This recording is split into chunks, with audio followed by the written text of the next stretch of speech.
দেশের সব পর্যায়ের নেতাকর্মীদের উদ্দেশ্যে নতুন নির্দেশনা দিয়েছেন বাংলাদেশ জামায়াতে ইসলামের আমির ডাক্তার শফিকুর রহমান। শুক্রবার 12ই ডিসেম্বর সকাল 7টায় ভেরিফাইড ফেসবুক পেজে দেওয়া এক পোস্টে নতুন নির্দেশনা দেন তিনি। পোস্টে ডাক্তার শফিকুর রহমান লিখেন, গতকাল বৃহস্পতিবার 11ই ডিসেম্বর ত্রয়োদশ জাতীয় সংসদ নির্বাচনের তফসিল ঘোষণা করা হয়েছে। স্বাগতম। ঘোষিত এই নির্বাচনকে সুষ্ঠু ও সফল করার জন্য যৌক্তিক সব ধরনের সহযোগিতার জন্য আমরা প্রস্তুত।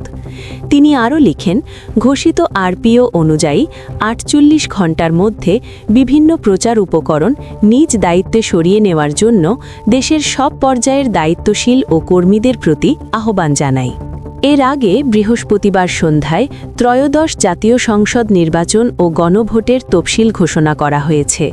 সন্ধ্যায় জাতির উদ্দেশ্যে ভাষণে নির্বাচন ও গণভোটের তফসিল ঘোষণা করেন প্রধান নির্বাচন commissioner CEC AMM Nasir Uddin.